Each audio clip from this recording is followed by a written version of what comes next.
सभी को मेरा हाय और नमस्कार। स्टडी रूम के इस वीडियो में आप सभी का स्वागत है।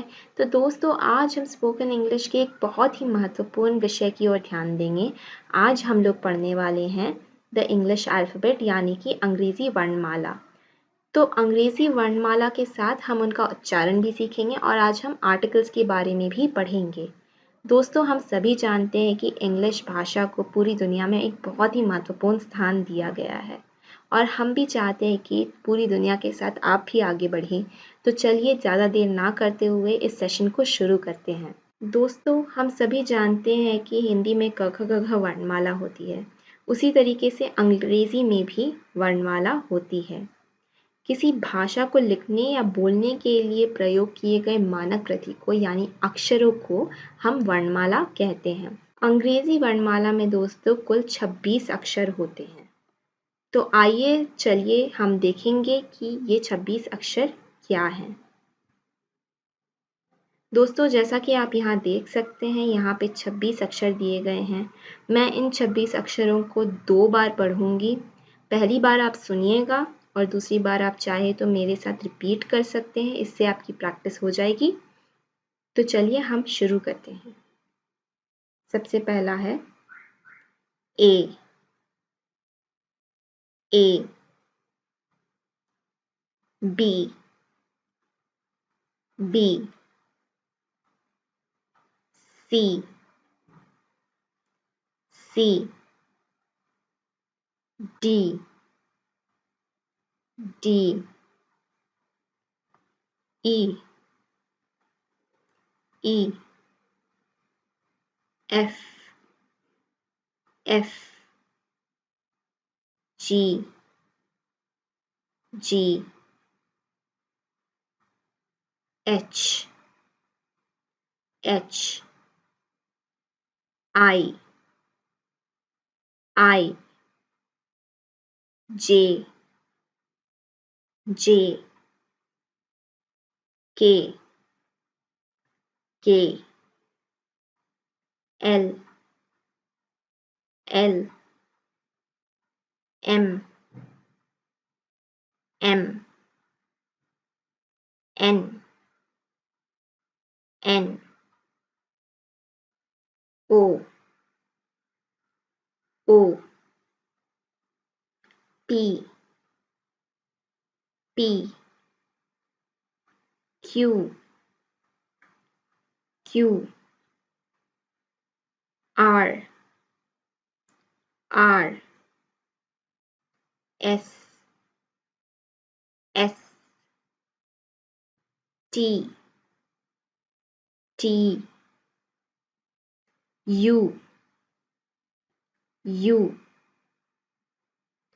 V, V,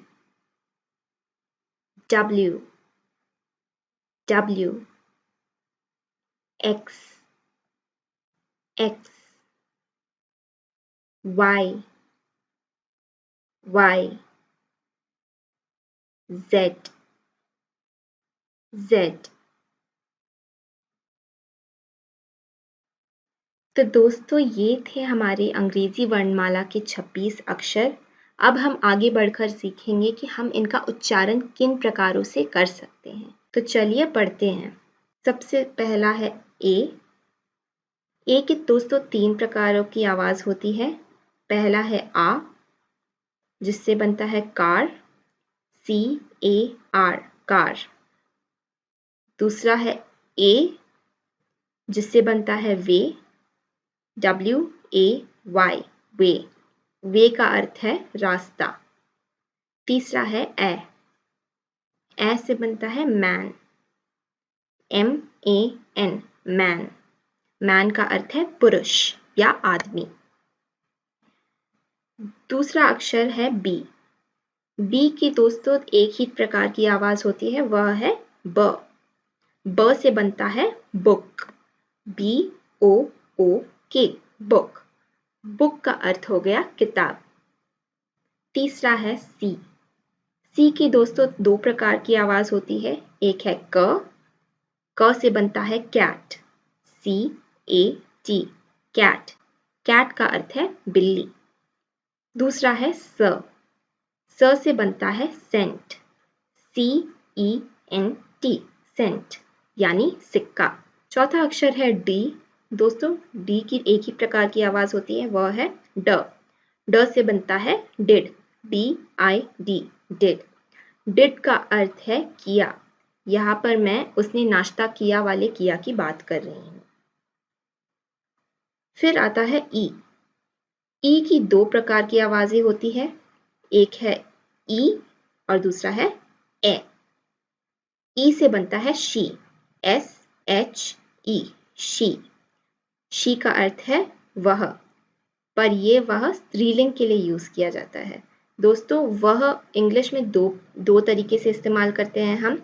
पहला है स्त्रीलिंग के लिए और दूसरा है पुल्लिंग के लिए। स्त्रीलिंग के लिए हम इस्तेमाल करते हैं शी का, और वही पुल्लिंग के लिए हम इस्तेमाल करते हैं ही, HE, ही। ठीक है। ए से फिर बनता है मेन, MEN, मेन। मेन का अर्थ है पुरुषों। मेन पुरुष का बहुवचन है, मतलब मैन का बहुवचन है। हम लोगों ने ए में पढ़ा था इसे, देखिए यहाँ पर। अब आगे बढ़ते हैं एफ की ओर।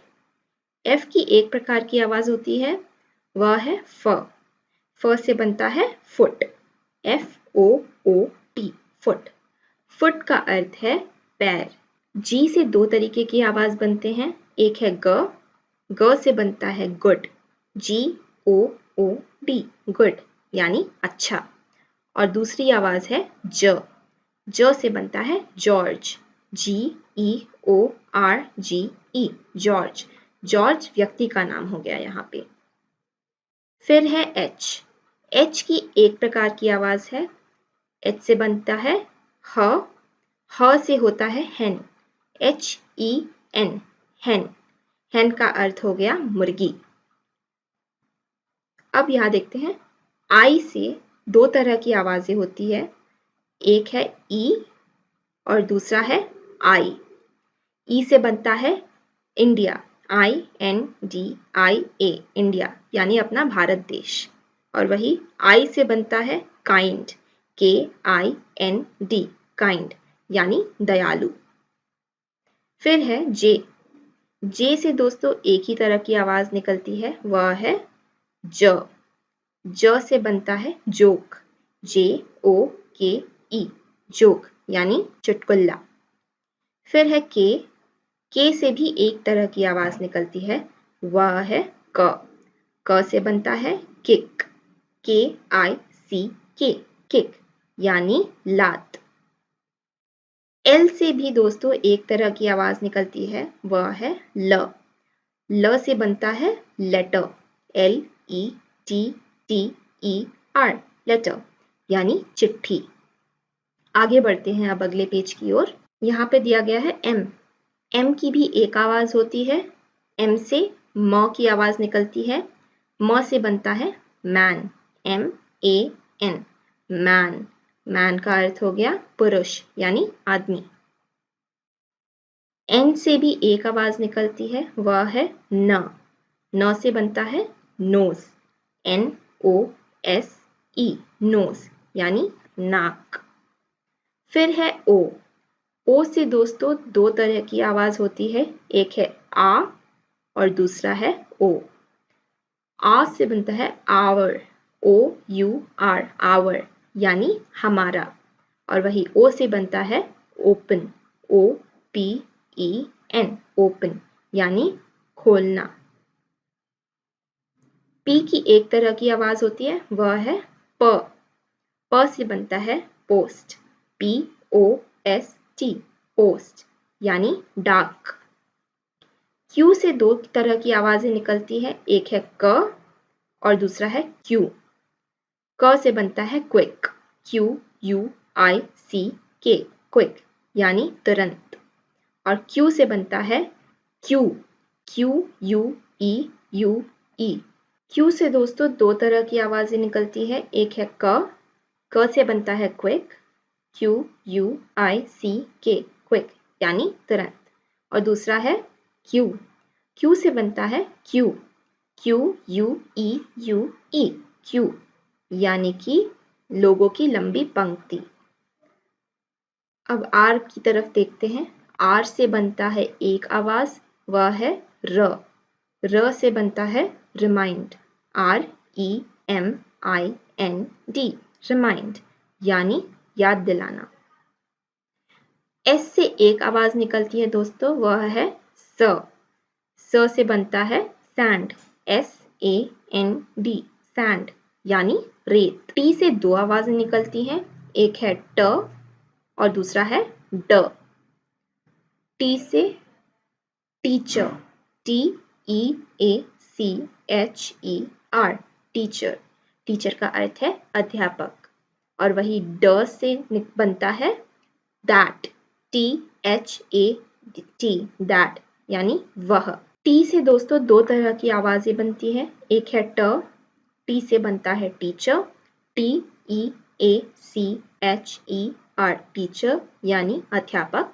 और वही दूसरी आवाज है ड। ड से बनता है दैट, DHAT, दैट। तो दैट का अर्थ है वह। यू से दो तरीके की आवाजें निकलती है दोस्तों, एक है अ और दूसरा है उ। अ से बनता है अप, UP, अप। और दूसरा है कप, CUP, कप।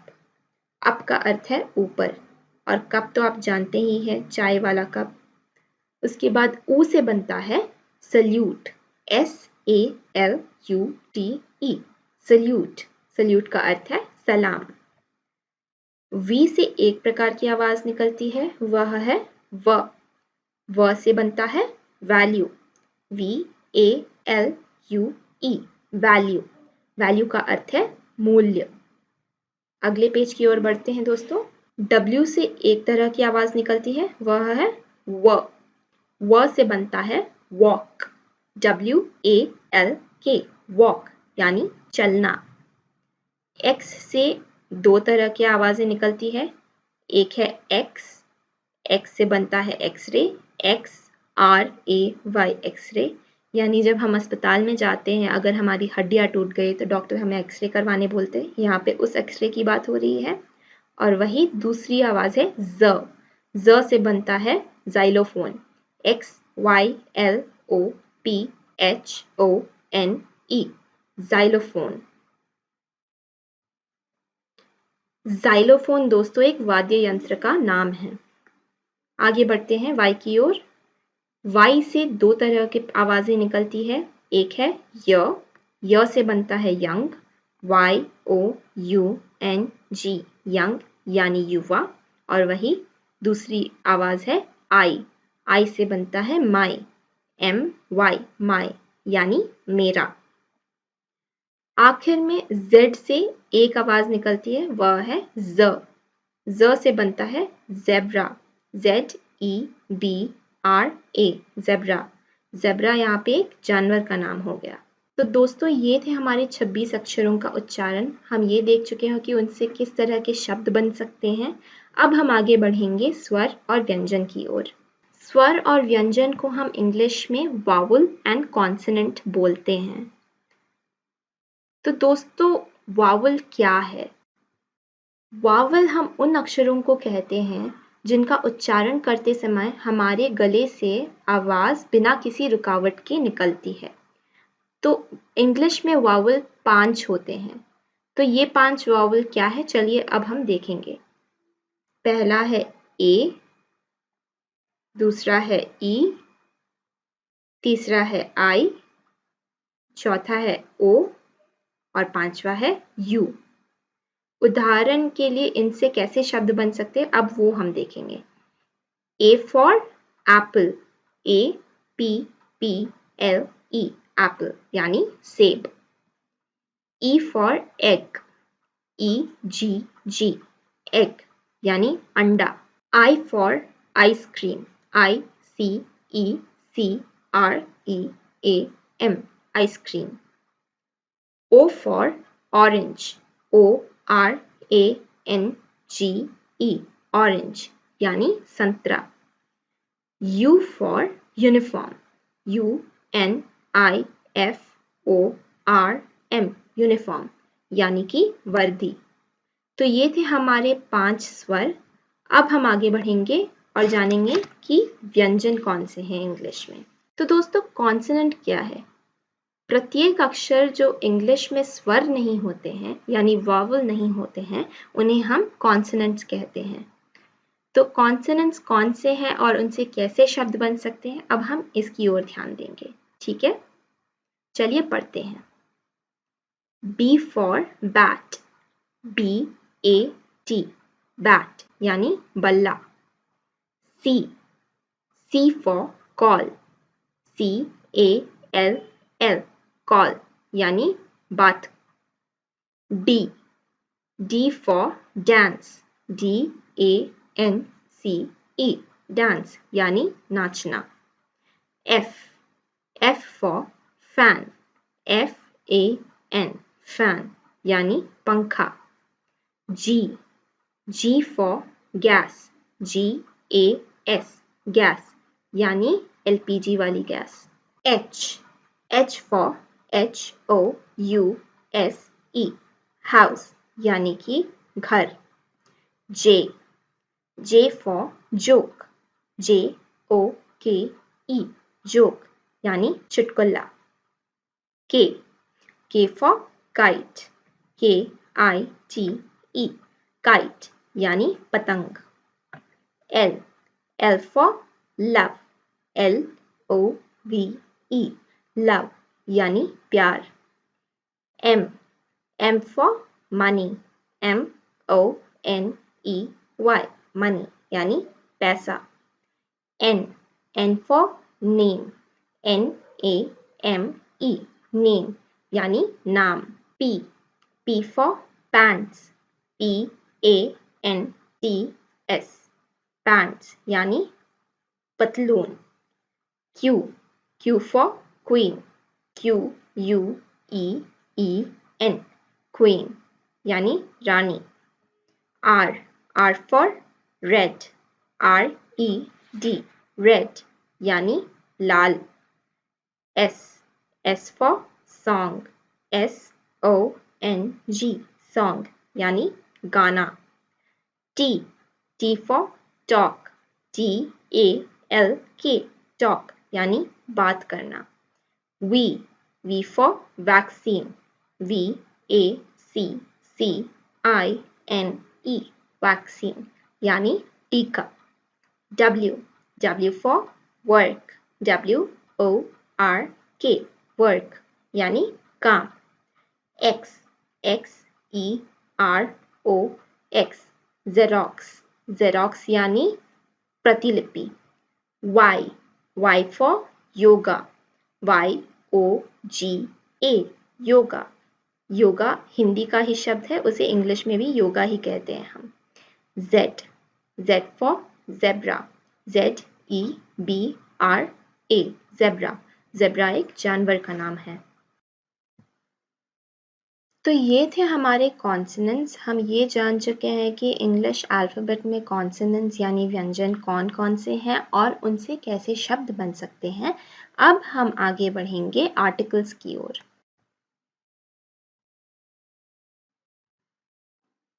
तो दोस्तों, आर्टिकल्स क्या है? Articles are words that come before nouns, यानी आर्टिकल्स हम उन शब्द को कहते हैं जो संज्ञा के पहले आते हैं। और ये संज्ञा के पहले हम क्यों इस्तेमाल करते हैं? हम संज्ञा के पहले आर्टिकल्स का इस्तेमाल इसलिए करते हैं क्योंकि हम संज्ञा को संदर्भित करना चाहते हैं। तो दोस्तों, आर्टिकल्स कुल मिला के हमारे इंग्लिश ग्रामर में 3 होते हैं, यानी इंग्लिश भाषा में 3 होते हैं। पहला है ए, दूसरा है एन और तीसरा है द। ये हमारे 3 आर्टिकल्स होते हैं और इन्हें हम 2 तरहों में बांटते हैं। पहला है डेफिनेट आर्टिकल्स यानी निश्चित आर्टिकल्स और दूसरा है इनडेफिनेट आर्टिकल्स यानी अनिश्चित आर्टिकल्स। तो दोस्तों, आगे बढ़कर हम देखेंगे कि ये अनिश्चित आर्टिकल्स क्या है।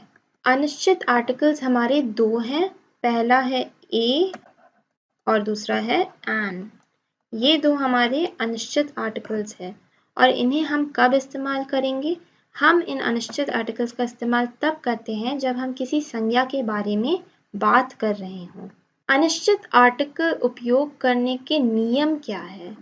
अनिश्चित आर्टिकल्स का उपयोग हम तभी करते हैं जब संज्ञा विशिष्ट नहीं होती है, यानी नॉन स्पेसिफिक नाउन। तो हमारी संज्ञा जब कोई विशेष संज्ञा ना हो, कोई विशेष व्यक्ति, वस्तु या स्थान ना हो, तब हम अनिश्चित आर्टिकल्स का उपयोग करेंगे, यानी ए और एन का उपयोग करेंगे। उदाहरण के लिए यहाँ पे हम देख लेते हैं। उदाहरण के लिए हम कहेंगे गिव मी अ पेन, यानी मुझे एक पेन दो। तो इस वाक्य में जो व्यक्ति पेन मांग रहा है वह यह उम्मीद नहीं रखता कि उसे कोई विशेष पेन चाहिए। वह इंसान दूसरे व्यक्ति से पूछ रहा है कि मुझे एक पेन दो, यानी मुझे कोई भी पेन चलेगा। यहाँ पे उसे कोई विशेष पेन नहीं चाहिए, उसे कोई भी पेन चाहिए। तो यहाँ पे हमने अनिश्चित आर्टिकल का इस्तेमाल किया है। और वही अगर व्यक्ति कहता कि give me the pen that I used yesterday, यानी मुझे वह पेन दो जो मैंने कल इस्तेमाल किया था, तो यहाँ पे हम अनिश्चित आर्टिकल का इस्तेमाल नहीं करेंगे। हम क्यों नहीं करेंगे उसका इस्तेमाल? क्योंकि यहाँ पे वह व्यक्ति उम्मीद रखता है कि उसे वही पेन चाहिए जो उसने कल इस्तेमाल किया था। ठीक है, तो ये हो गया हमारा पहला नियम कि हम संज्ञा जब विशेष ना हो तब अनिश्चित आर्टिकल का इस्तेमाल करते हैं। और दूसरे समय हम कब इस्तेमाल करते हैं अनिश्चित आर्टिकल का? हम तब इस्तेमाल करते हैं जब संज्ञा की पहचान का हमें पता ना हो। ठीक है, तो उदाहरण के लिए ले लेते हैं I bought a dress. I bought a dress का अर्थ हो गया मैंने एक ड्रेस खरीदा। उदाहरण के लिए ले लेते हैं आई बॉट अ ड्रेस। यहाँ पे आई बॉट अ ड्रेस का अर्थ हो गया मैंने एक ड्रेस खरीदा। यहाँ पे दोस्तों हमने अ का इस्तेमाल क्यों किया है? क्योंकि हमें संज्ञा, हमारी संज्ञा जो है यहाँ पे ड्रेस की पहचान का पता नहीं है, यानी हमारे पास उस ड्रेस के बारे में कोई जानकारी नहीं है, तो इसलिए हमने अ का इस्तेमाल किया है। वही अगर हमने कहा होता I bought the dress which had embroidery, यानी मैंने वह ड्रेस खरीदा जिसमें एम्ब्रॉयडरी थी, तब वहाँ पे हम अनिश्चित आर्टिकल का इस्तेमाल नहीं करते हैं। क्यों नहीं करते हैं? क्योंकि हमें ड्रेस के बारे में कुछ जानकारी है, हम ये जानते हैं कि ड्रेस में एम्ब्रॉयडरी है। तो दोस्तों मुझे उम्मीद है कि आपको अनिश्चित आर्टिकल यहाँ पे समझ में आ गया होगा कि क्यों हम इस्तेमाल कर रहे हैं। अब हम आगे बढ़ेंगे। दोस्तों अब हम ये जानेंगे कि हम ए का इस्तेमाल कब करते हैं और एन का इस्तेमाल कब करते हैं। दोनों ही अनिश्चित आर्टिकल है, तो उनमें अंतर क्या है? तो ए का इस्तेमाल तब हम करते हैं दोस्तों when a word starts with a consonant, यानी जब हमारी जो संज्ञा शब्द है वो एक व्यंजन से शुरू हो, तब हम ए का इस्तेमाल करते हैं। और वही एन का इस्तेमाल हम तब करते हैं when a noun starts with a vowel, यानी जब हमारी संज्ञा स्वर से शुरू होती है तब हम एन का इस्तेमाल करते हैं। तो अब हम आगे बढ़ेंगे और हम देखेंगे कुछ वाक्यों के उदाहरण जिसमें ए और एन का इस्तेमाल किया गया है। सबसे पहला वाक्य है हमारा आई सॉ अ डॉग। यहाँ पे आई सॉ अ डॉग का अर्थ हो गया मैंने एक कुत्ता देखा। तो हमने यहाँ पे अ का इस्तेमाल क्यों किया है दोस्तों? हमने यहाँ पे अ का इस्तेमाल इसलिए किया है क्योंकि डॉग संज्ञा है और डॉग शब्द का सबसे पहला लेटर है डी। डी क्या हो गया? डी एक व्यंजन है, इसलिए हमने यूज किया है अ का, इस्तेमाल किया है अ का। उसी तरीके से आगे देखते हैं she is a teacher. She is a teacher का अर्थ है वह एक शिक्षक है। तो यहाँ पे भी हमने अ का इस्तेमाल किया है। हमने अ का इस्तेमाल क्यों किया है? क्योंकि हमारी संज्ञा है टीचर। टीचर का सबसे पहला लेटर है टी। टी क्या है? टी एक कॉन्सोनेंट है, यानी व्यंजन है, इसलिए हमने अ का इस्तेमाल किया है। तीसरा वाक्य हम देखते हैं, यहाँ पे है आई एट एन एप्पल। तो यहाँ पे दोस्तों हमने एन का इस्तेमाल किया है। अर्थ हो गया वाक्य का मैंने एक सेब खाया। यहाँ पे एन का इस्तेमाल हमने क्यों किया है? क्योंकि एप्पल हमारी संज्ञा है और एप्पल का एप्पल जो शब्द है वह ए से शुरू होता है। ए क्या हो गया हमारा? ए एक स्वर है, सो हम यहाँ पे एन इस्तेमाल करेंगे। आई एट एन एप्पल। आगे बढ़ते हैं। I need an umbrella. इसका अर्थ हो गया मुझे एक छाते की ज़रूरत है। यहाँ पे हमारी संज्ञा क्या है? हमारी संज्ञा अम्ब्रेला है। तो अम्ब्रेला जो शब्द है वो यू से शुरू होती है। यू क्या हो गया? यू एक स्वर है, इसलिए हमने यहाँ पे किस आर्टिकल का इस्तेमाल किया है? हमने एन इस्तेमाल किया है। क्या इस्तेमाल किया है? एन। उसी तरीके से आगे बढ़ते हैं। I had a good time. A good time, यहाँ पे अ का इस्तेमाल क्यों किया है हमने? क्योंकि हमारा जो अगला शब्द है वो है गुड, और गुड का सबसे पहला लेटर क्या है? जी। जी क्या है? जी एक कॉन्सोनेंट है। तो यहाँ पे ये जो वाक्य है उसका अर्थ है मैंने एक अच्छा समय बिताया। इसमें हमने अ इसलिए इस्तेमाल किया है क्योंकि जी कॉन्सोनेंट है यानी व्यंजन है। वैसे ही आगे देखते हैं। I live in a town.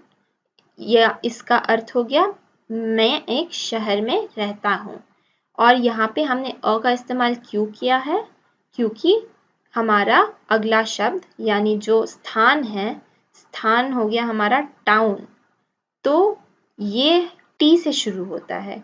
T क्या हो गया? कॉन्सोनेंट। इसलिए हम क्या बोलेंगे? I live in a town. यहाँ पे हम इनडेफिनेट आर्टिकल जो है वो हमारा होगा अ, ना कि एन। तो दोस्तों हम ये सीख चुके हैं कि इंडेफिनेट आर्टिकल क्या है। इंडेफिनेट आर्टिकल है ए और एन, और हम उन्हें कैसे इस्तेमाल करते हैं हम ये सीख चुके हैं। तो अब हम देखेंगे निश्चित आर्टिकल और हम उसके बारे में पढ़ेंगे। तो हम निश्चित आर्टिकल का इस्तेमाल कब करते हैं? हम निश्चित आर्टिकल का इस्तेमाल तब करते हैं जब हमें पहले से ही किसी संज्ञा के बारे में मालूम हो या हम बात कर रहे हो, जैसे कि हम किसी चीज के बारे में बात कर रहे हैं। और हमारा निश्चित आर्टिकल यहाँ पे क्या होता है? हमारा निश्चित आर्टिकल है द। क्या है हमारा निश्चित आर्टिकल? द। हम निश्चित आर्टिकल का इस्तेमाल तब भी करते हैं जब हम किसी विशेष चीज के बारे में बात कर रहे हैं। यानी हम निश्चित आर्टिकल का तब इस्तेमाल करते हैं जब हम पहले से ही अगर किसी चीज के बारे में बात कर रहे हो या फिर किसी विशेष चीज के बारे में बात कर रहे हैं। ये दो सिचुएशंस है, ये दो तरीकों से हम निश्चित आर्टिकल का इस्तेमाल करते हैं। तो चलिए अब हम कुछ उदाहरण देखते हैं जिससे कि हम ये निश्चित आर्टिकल्स का इस्तेमाल कैसे करते हैं वो थोड़ी और अच्छी तरीके से समझ पाए। तो चलिए अब हम कुछ उदाहरण देखेंगे जिससे कि हम थोड़ी और अच्छी तरीके से समझ पाए कि हम निश्चित आर्टिकल का इस्तेमाल कैसे करेंगे।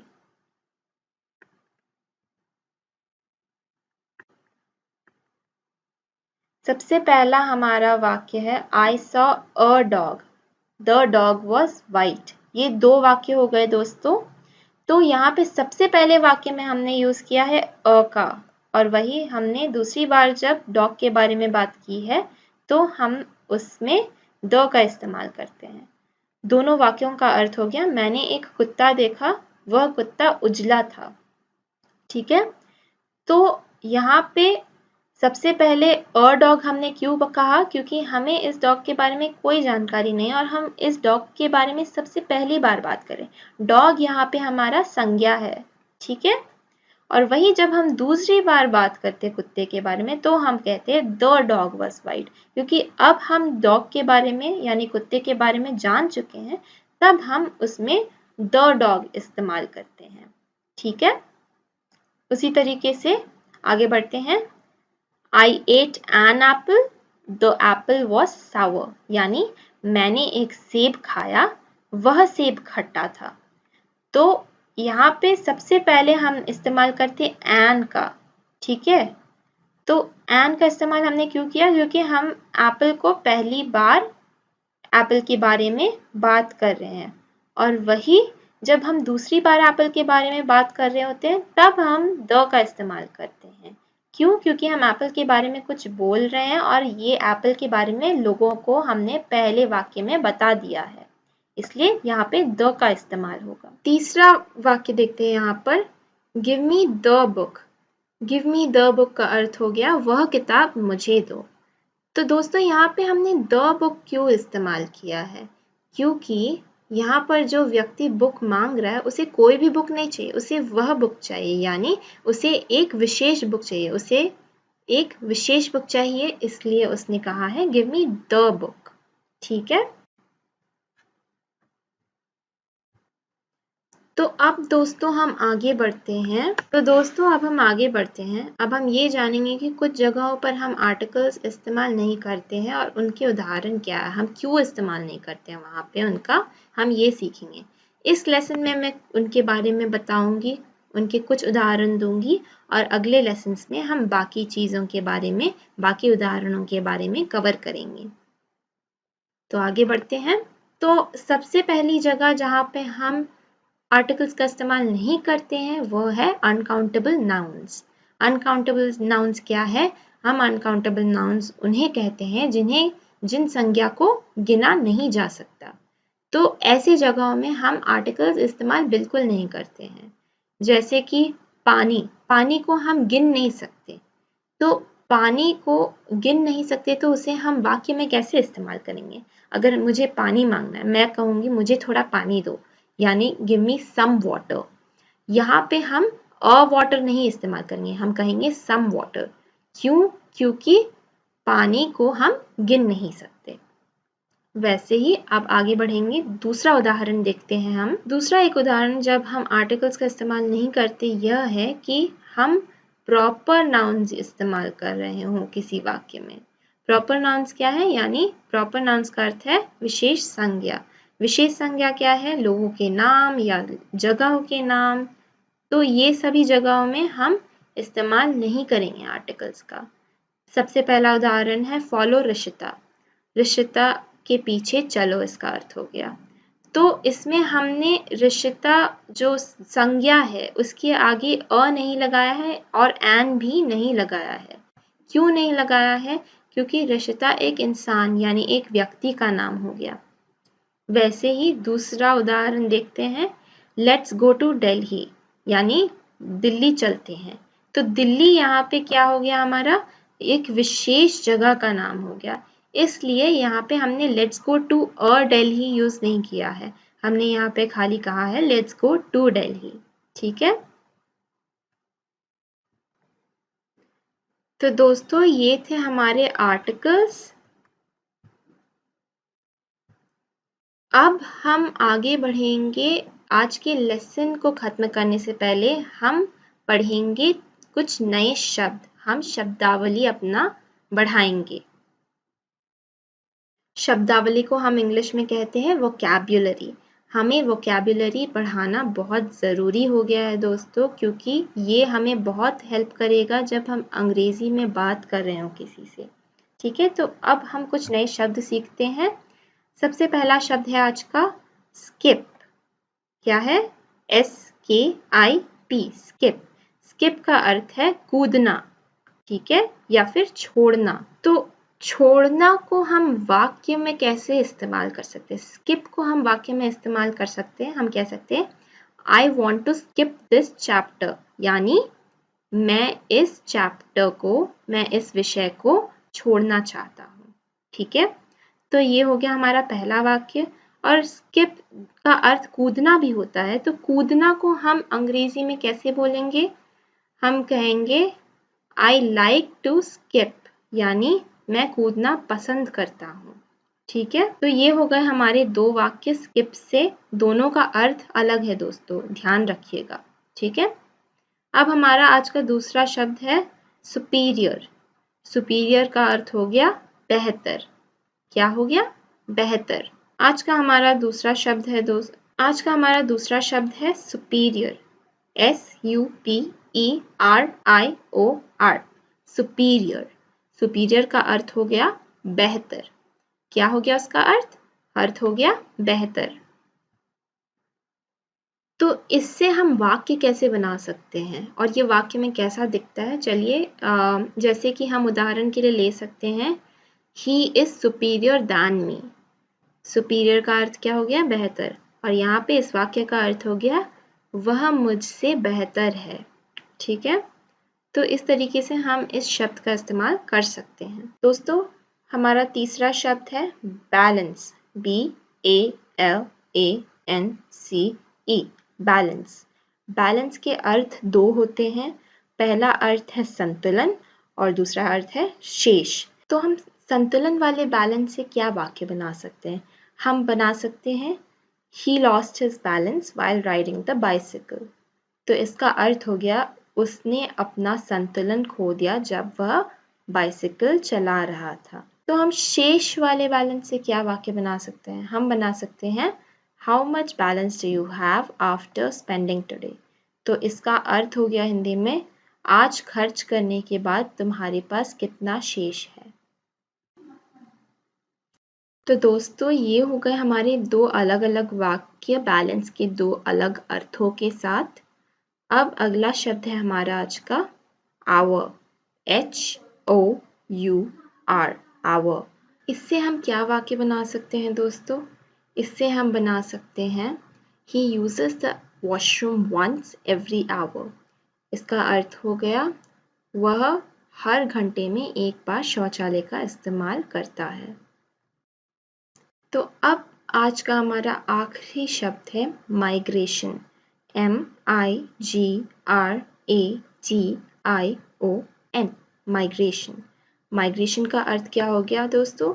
माइग्रेशन का अर्थ हो गया प्रवास। इससे क्या वाक्य बन सकता है दोस्तों? इससे वाक्य बन सकता है I went to take my migration certificate from school। तो इसका हिंदी में अर्थ हो गया मैं स्कूल से अपना प्रवास पत्र लेने गया था।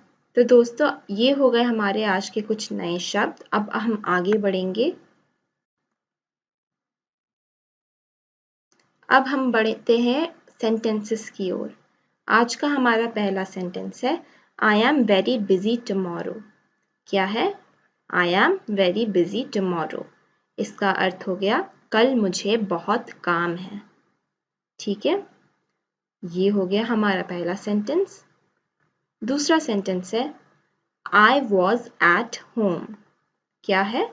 I was at home। इसका अर्थ हो गया मैं घर पर था। मैं घर पर था। तीसरा है आज का I am watching a movie। क्या है? I am watching a movie। इसका अर्थ हो गया मैं मूवी देख रही हूँ।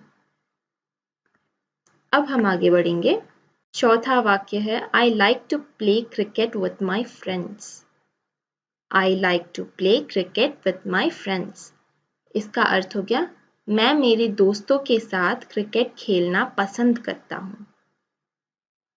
पांचवा सेंटेंस है आज का Where will you go from here। क्या है? Where will you go from here। इसका अर्थ है तुम यहाँ से कहाँ जाओगे। तो ये थे आज के हमारे 5 नए सेंटेंसेस और हमारे 5 नए शब्द। अब हम आगे बढ़ेंगे अभ्यास की ओर। तो ये है हमारा आज का अभ्यास। आपको इन वाक्यों के खाली जगहों में सही आर्टिकल्स भरने हैं और यदि आपको लगता है कि आर्टिकल्स की ज़रूरत नहीं है तो आप वो जगह खाली छोड़ दीजिएगा और आपको खाली जगह के बाद का अक्षर देखकर उत्तर पता करना है। ये आपका हिंट है। तो हमारा सबसे पहला वाक्य जो है वो है आई नीड डैश पेंसिल। ये सबसे पहला वाक्य मैं आपको करके बताऊंगी कैसे करना है। उसी तरीके से आप बाकी वाक्यों को पूरा करिएगा। प्लीज़ यह अभ्यास ज़रूर करिएगा। इससे आपकी प्रैक्टिस हो जाएगी और आपकी विषय में जकड़ मजबूत हो जाएगी। ठीक है, तो मैं सबसे पहला वाक्य बताती हूँ कैसे करना है। यहाँ पे पेंसिल के आगे डैश दिया गया, यानी यहाँ पे पेंसिल हमारा क्या हो गया? संज्ञा। तो पेंसिल का जो सबसे पहला लेटर है वो क्या है? यहाँ पे कौन सी अल्फ़ाबेट है? वो है P। तो P हमारा क्या होता है? हमने क्या सीखा था स्वर और व्यंजन में? P व्यंजन है। तो यहाँ पे क्या आर्टिकल आएगा? यहाँ पे हम देंगे अ। यहाँ पे आ जाएगा अ। ठीक है, इसी तरीके से दूसरा है I ate dash आइसक्रीम। तीसरा है My friend gave me dash present। चौथा है I will go to dash Lucknow. पांचवा है I need dash juice। ये चारों आपको खुद ही करने होंगे। मैं उम्मीद करती हूँ कि आप इसका अभ्यास ज़रूर करेंगे। दोस्तों इसी के साथ हम आज के वीडियो के अंत में आ चुके हैं। आज हमने अंग्रेजी वर्णमाला और उसका उच्चारण सीखा। हमने स्वर और व्यंजन के बारे में भी जाना और आर्टिकल्स के उपयोग के बारे में सीखा। अब हम मिलेंगे आपको अगले वीडियो में, जहाँ पर हम सीखेंगे नंबर्स यानी इंग्लिश में गिनती करना।